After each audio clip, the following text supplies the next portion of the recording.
우리 성도님들 읽으시고 마지막 절은 다 같이 읽겠습니다. 제가 먼저 읽겠습니다. 예수께서 제자들에게 이르시되 실족하게 하는 것이 없을 수는 없으나 그렇게 하는 자에게는 화로다. 그가 이 작은 자 중 하나를 실족하게 할진대 차라리 연자맷돌이 그 목에 매어 바다에 던져지는 것이 나으리라. 너희는 스스로 조심하라. 만일 내 형제가 죄를 범하거든 경고하고 회개하거든 용서하라. 만일 하루에 7번이라도 내게 죄를 짓고 7번 내게 돌아와 내가 회개하노라 하거든 너는 용서하라 하시더라.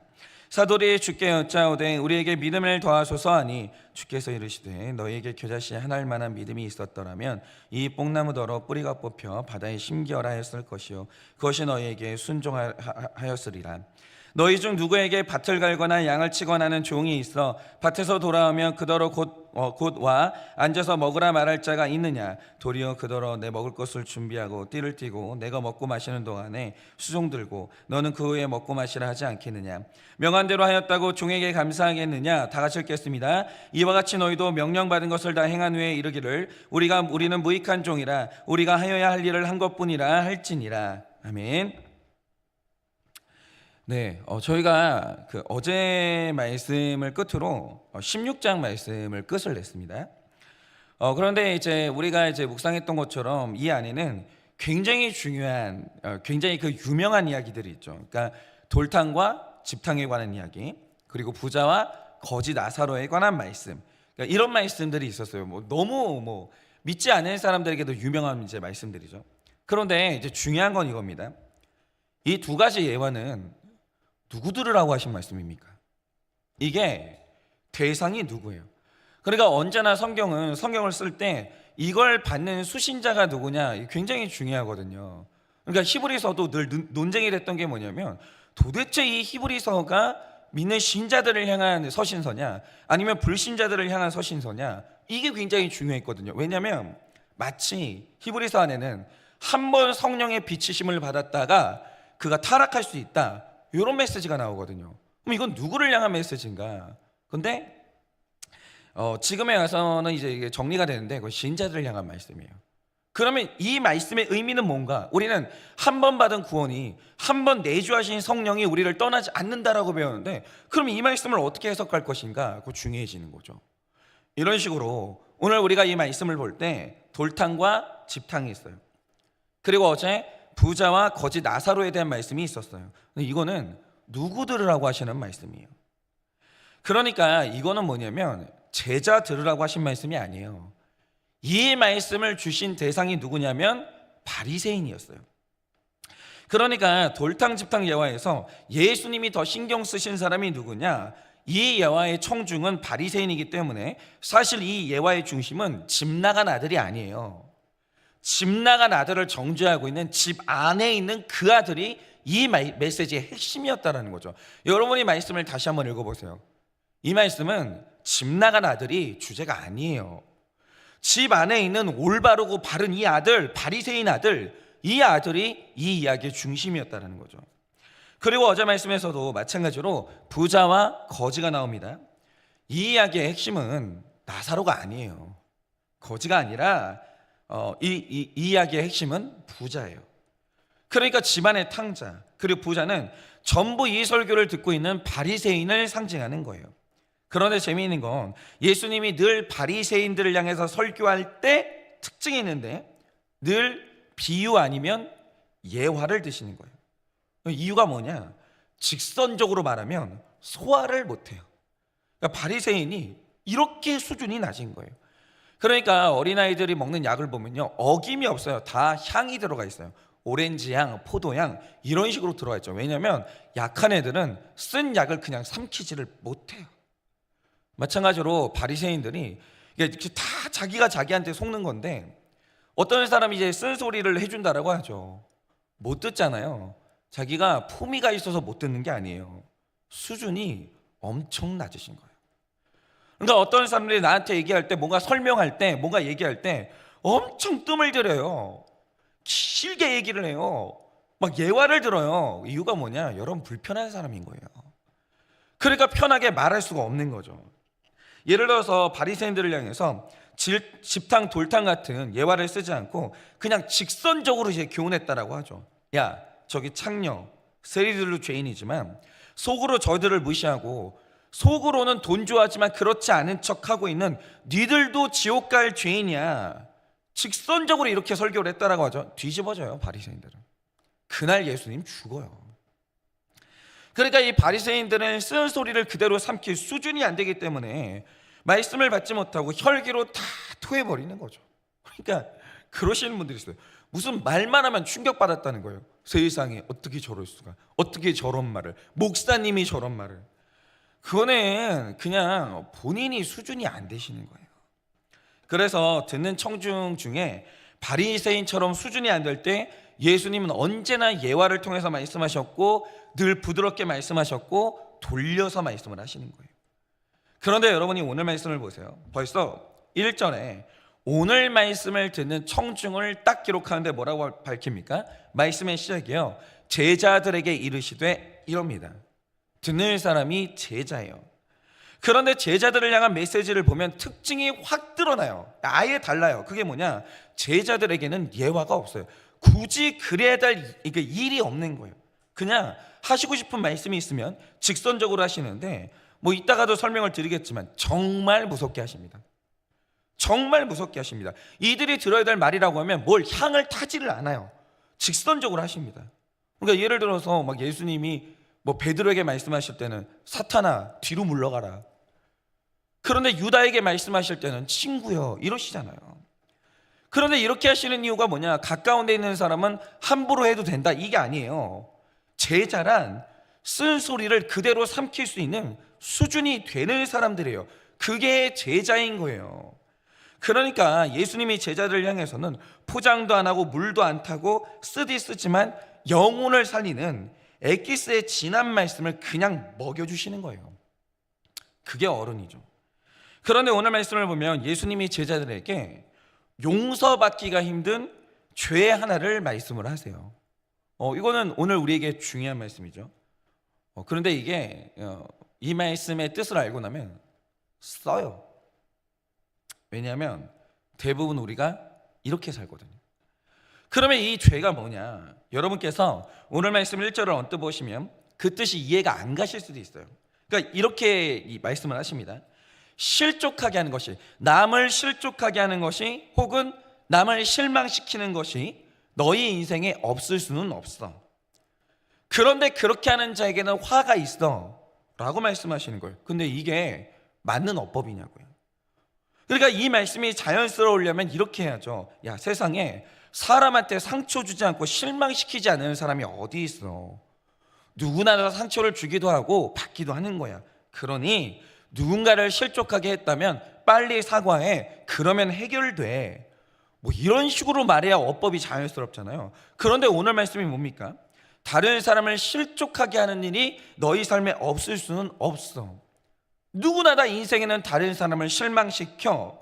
그리고 저도 저 때문에 누군가가 실족을 했을 거예요. 그런데 안 할 수가 없는 실수인데 그걸 하면 넌 벌 받을 거야, 이렇게 얘기하는 거예요. 뭐죠라는 거예요. 너무 헷갈리잖아요. 그런데 이게 왜 이렇게 이제 들리게 되냐면, 이게 이제 외국어를 한국어로 번역하다 보니까 약간 부자연스럽게 해석된 구절이, 대표적인 구절이 이런 거예요. 그러면 원래 이 구절의 뜻은 뭔가, 이런 겁니다. 자, 제자란 어떤 사람이냐? 언제든지 제자들도 남을 실족시킬 수 있어요. 그러니까 제발 그런 말 좀 하세요. 어떻게 장로님이, 어떻게 권사님이, 어떻게 집사님이, 그거는 사람 몸에 너무 무거운 이렇게 돌을 달게 하는 거예요. 다 그래요. 어떻게 실수 안 해요. 실수하고 때로는 넘어지죠. 누구나 다 남을 실망시키고 실족하게 할 수 있어요. 그런데 여기에서 이 실족이라는 단어가 스칸달론이라는 단어인데, 여기에서 스캔들이라는 영어가 파생된 거예요. 그러니까 여기에서 실족은 누군가가 파놓은 함정에 빠지다, 그 뜻인 거예요. 그러니까 제자들도, 장로님도, 권사님도, 목사도, 누구도 누군가 파놓은 구덩이가 있으면 거기에 걸려 넘어질 수 있어요. 빠질 수 있어요. 세상이 함정이 얼마나 많아요. 세상에 유혹이 얼마나 많아요. 누군들 돈 유혹에 한 번 안 넘어지겠어요. 누군들 음란에 흔들리지 않고 사는 사람이 누가 있냐고요. 이 세상은 구더기 천지예요. 달려가다 보면 나도 모르게 걸려서 넘어져요. 그래서 누군가를 실망시킬 수 있고 우리는 누군가에게 상처를 줄 수도 있는 거예요. 세상에 아니 한번 진짜 한번 우리 한번 다 인생 터놓고 한번 얘기해봐요. 스캔들 없는 사람이 어디 있어요? 스캔들 하나씩 없는 사람이 어디 있어요? 여러분들은 지금 결혼하신 그 남편 그 아내가 첫사랑이에요? 저는 첫사랑이에요. 뭐 어쨌든 뭐. 그런데 이 제자의 사명이 뭐냐면 자 나는 빠져요. 누구나 다 그래요. 모든 아버지 모든 어머니가 한 번은 걸려 넘어져요. 근데 중요한 게 뭐냐면 내가 그랬으면 내가 빠졌던 구덩이에 다른 사람은 빠지지 않도록 해주는 게 제자의 사명이라는 거죠. 그런데 이 제자로서 용서받지 못할 죄 중에 하나가 뭐냐, 본인은 그 구덩이에 빠져서 이제 실족을 했는데 부끄럽잖아요, 넘어지면. 그런데 그 구덩이에 다른 사람도 빠지도록 놔두면 그 제자에게는 그때는 화가 있다는 거예요. 주님이 넘어지는 걸로 보라고 하네요. 넘어질 수 있지. 그런데 내가 넘어지니까 부끄럽잖아요. 다른 사람 넘어지는데 그걸 놔두는 거예요. 그건 죄라는 거죠. 그러니까 오늘 말씀을 다시 읽어보면 이런 겁니다. 제자들에게 남을 실족하게 하는 일이 없을 수는 없으나 내가 넘어진 그 죄에 다른 사람까지 넘어지게 놔두는 사람에게는 너는 그건 화가 있으리로다, 이 말씀을 하시는 거예요. 그런데 여러분, 이게 지금 하나님이, 예수님이 얼마나 이 죄를 무겁게 보시냐면 제자의 신분을 가지고 있으면서도 내가 빠졌던 구덩이에 다른 사람도 빠지게 방치한다. 그러면 연자맷돌을 목에 메어가지고 바다에 던진다, 이렇게 말씀을 하세요. 그런데 우리 문화에서 맷돌이다라고 그러면 이게 뭡니까? 손으로 살살 돌려가지고 콧물 내는 거, 이걸 맷돌이라고 생각하시잖아요. 근데 유대인들은 맷돌이 이런 게 아니에요. 유대인들의 맷돌은 뭐냐면 포도주를 얻어내는 맷돌이에요. 이게 뭐냐면 돌의 크기가 사람만 해요. 이건 사람이 못 굴려요. 그래서 이 그 맷돌에다가 당나귀를 매놓고 당나귀가 밀어야 이 굴러가는 돌이 뭐냐면 유대인들이 말하는 맷돌인 거예요. 여기에다 포도를 잔뜩 넣고 맷돌을 굴려버리면 포도가 이겨지면서 물이 돼버리는 거예요. 엄청 무거워요. 여러분, 이거 만약에 목에 걸고 바다에 빠지잖아요. 다시는 못 나와요. 다시는 영원 무궁토록 못 나와요. 바다에 그냥 수장되는 거예요. 이게 그만한 죄라는 거예요. 그 죄가 그만한 죄라는 거죠. 그러니까 이게 정말 무서운 죄인 게 뭐냐면 집집마다 특별히 이 죄를 많이 짓는 직군이 있어요. 그게 뭐냐면 목사들이에요. 체면이 중요한 직군들이 있죠. 수치심을 많이 느끼는 사람들, 이런 사람들이 이 죄를 주로 지어요. 바리새인들은 말할 것도 없어요. 바리새인들은 이 죄를 하늘처럼 쌓아놓고 사는 사람들이고, 특별히 이 죄를 많이 지는 사람들이 누구냐? 부모님들이에요. 자식들 앞에서 이 죄를 엄청 지어요. 그러니까 이런 거죠. 이 세상에 존재하는 부모치고 구더기에 안 빠져본 부모님은 없어요. 다 넘어져요. 아니, 부모님 인생에 스캔들이 없는 부모님이 어디 있어요? 다 있죠. 부끄러운 인생의 과거가. 그러니까 과거에 스캔들이 있냐 없냐, 과거에 지은 죄가 있냐 없냐, 이건 좋은 부모 나쁜 부모의 기준이 아니에요.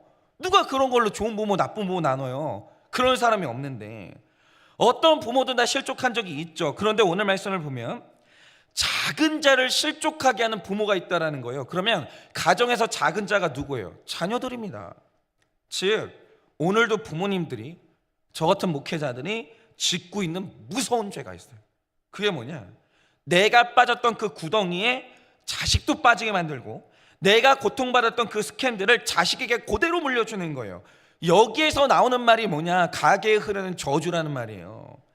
그러니까 가게에 흐르는 저주가 있다라는 걸 믿는 게 아니라 저는 늘 보는 사람이에요. 왜냐?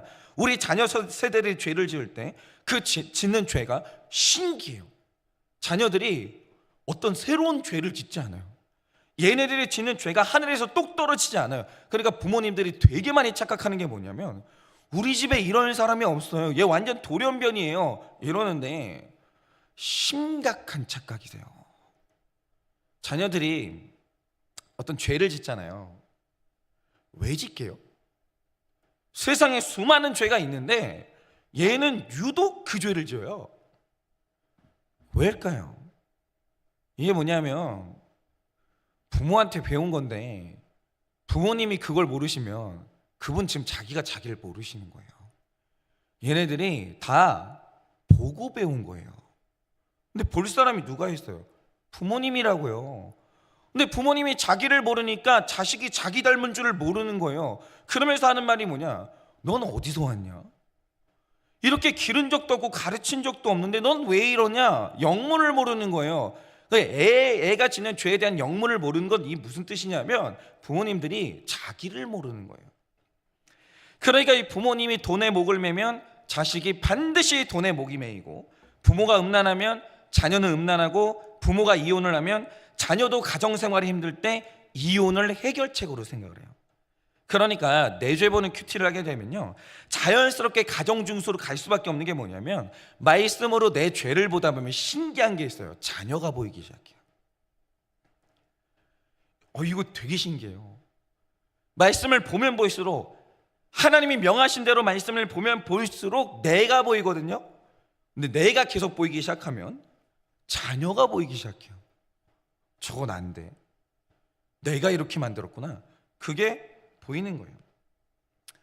그러니까 지금 각 가정에서 내가 넘어진 문제에 자녀도 넘어지게 만드는 이 연자메톨처럼 이 무거운 죄가 계속 지금 쌓이고 있는 집들이 있다라는 거예요.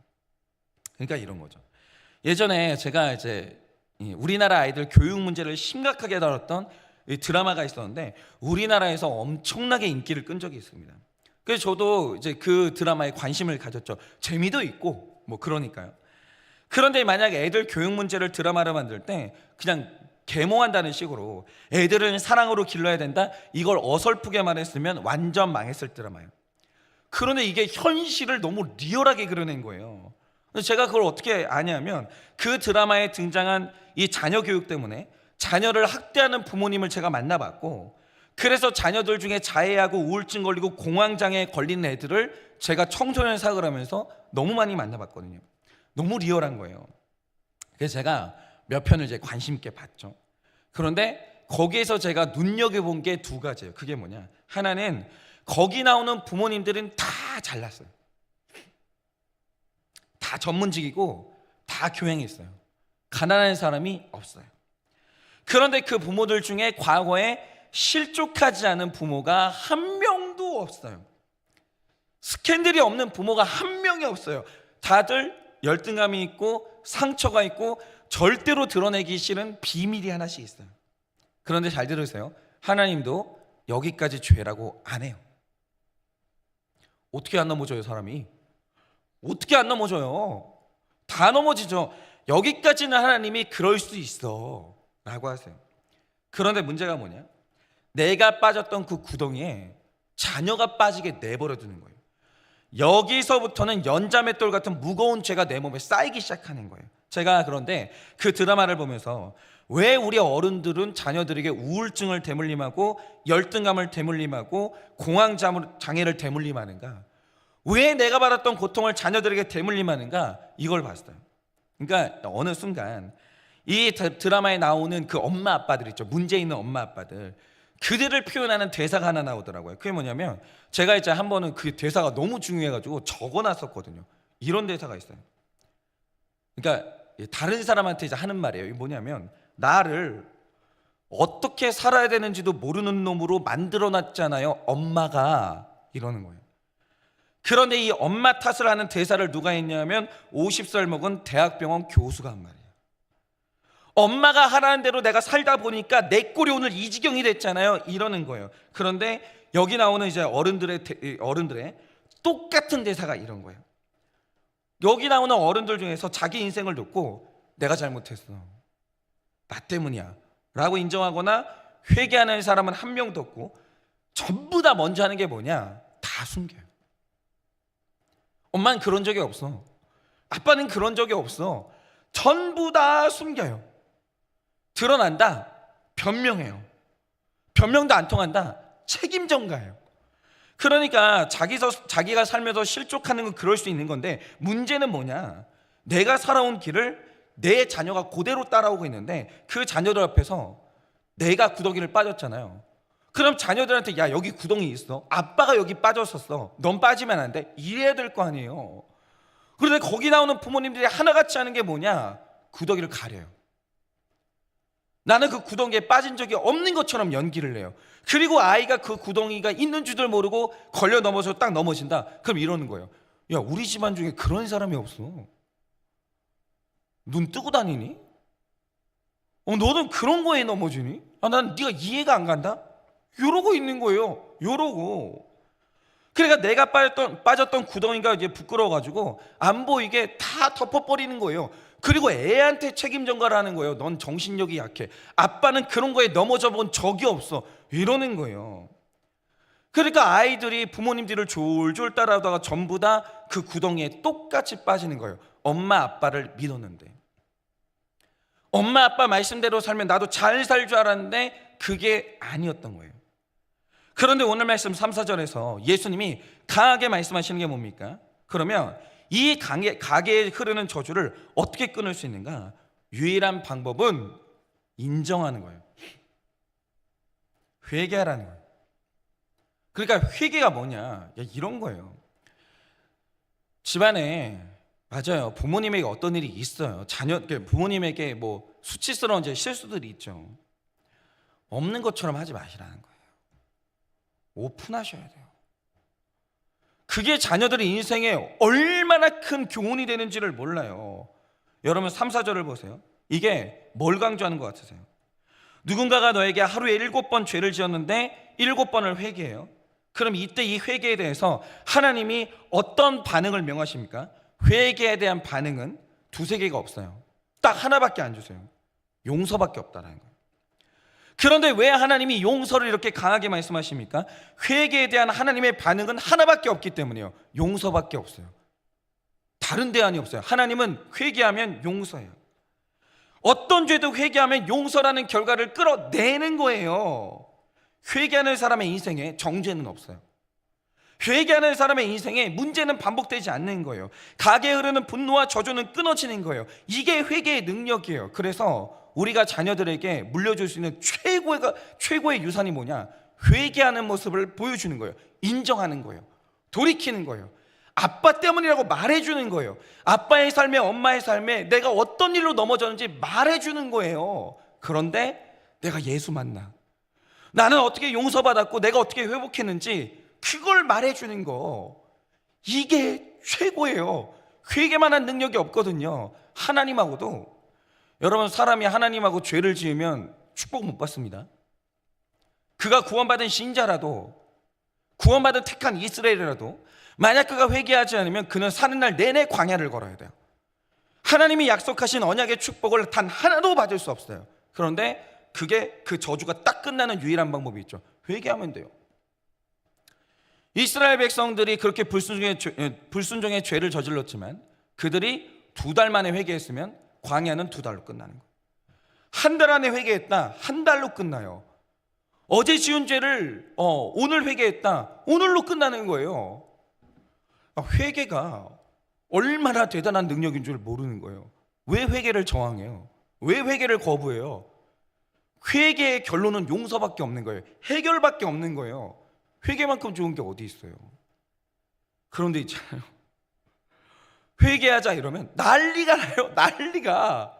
왜 그러냐? 내가 왜 수치를 당해야 돼? 내가 왜 그거 인정해야 돼? 내가 왜 죄인으로 살아야 돼? 난리가 나요. 정말 난리가 나요.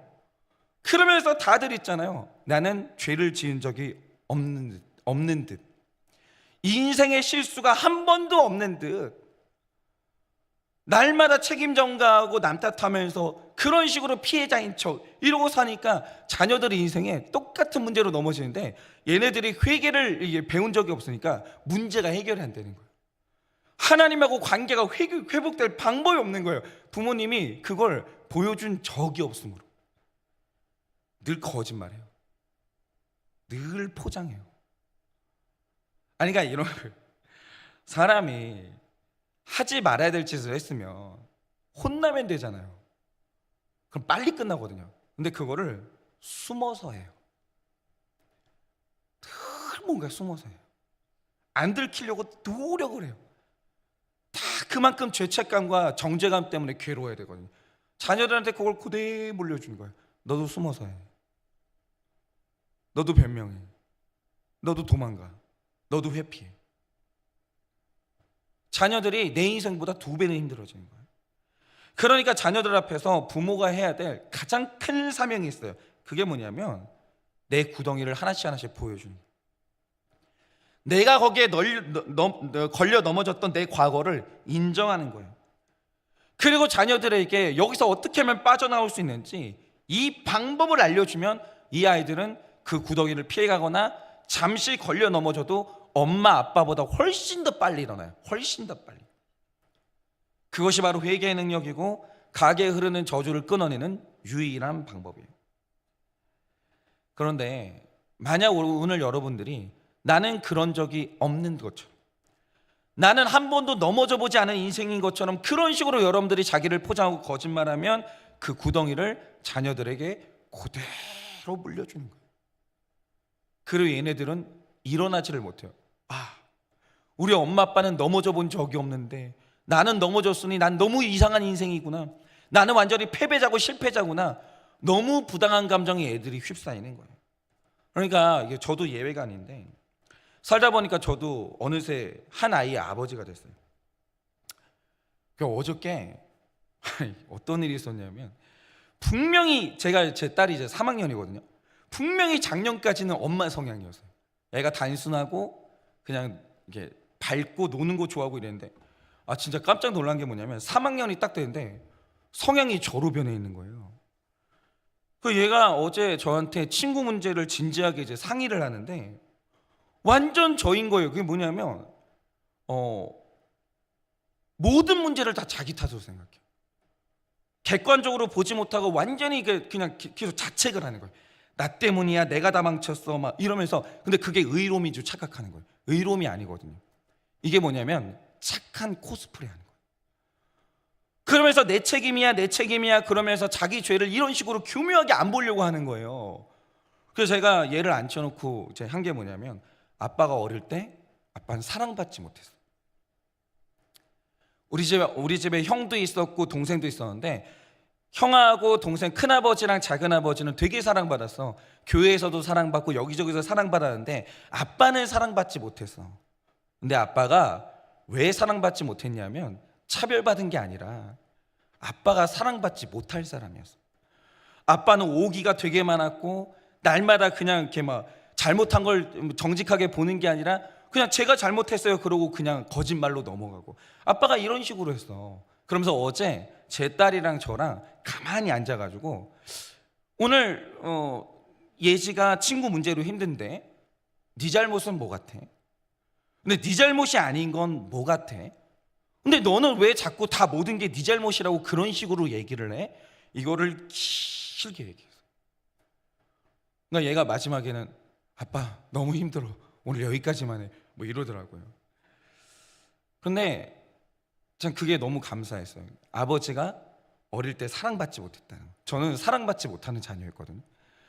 그런데 늘 그거를 뭐라고 얘기했냐면 하나님이 형한테는 공부 잘하는 머리를 주셔서 내 사랑을 뺏어가고 동생은 막내의 지위를 주셔서 엄마의 사랑을 뺏어가고 나는 부당하게 사랑받지 못해서 나는 차별당했어 이런 거예요. 근데 지금 생각해보니까 사랑받지 못할 행동을 이만큼 한 거예요. 맨날 거짓말하죠.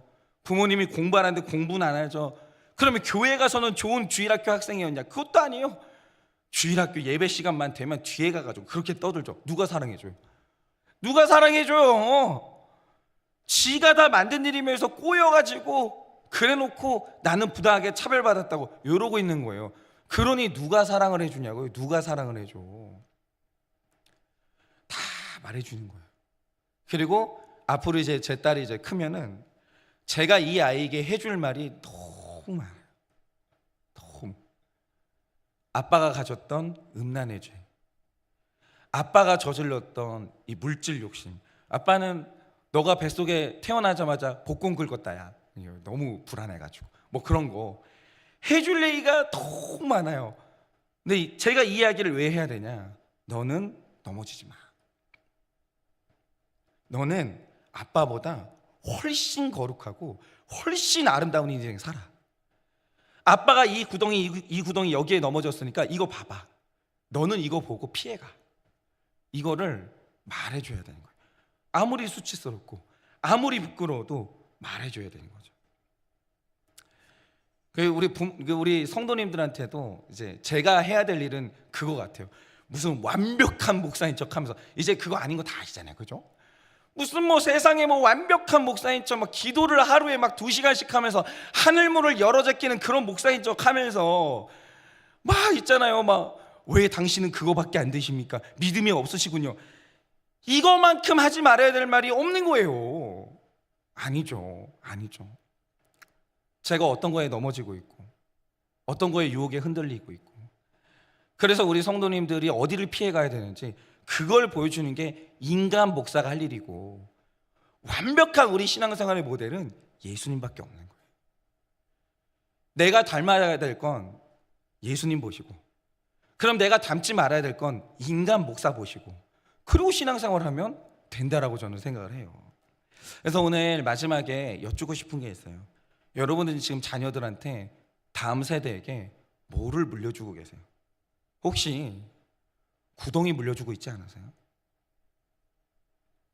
거짓말로 덮느라 나의 수치를 피하고자 그렇게 구덩이를 물려주지 않으십니까?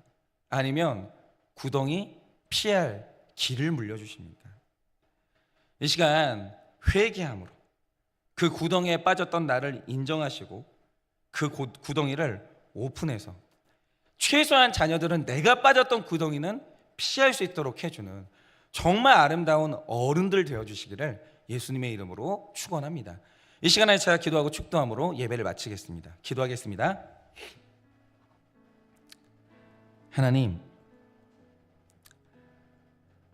내가 한때는 스캔들에 걸려 넘어졌었던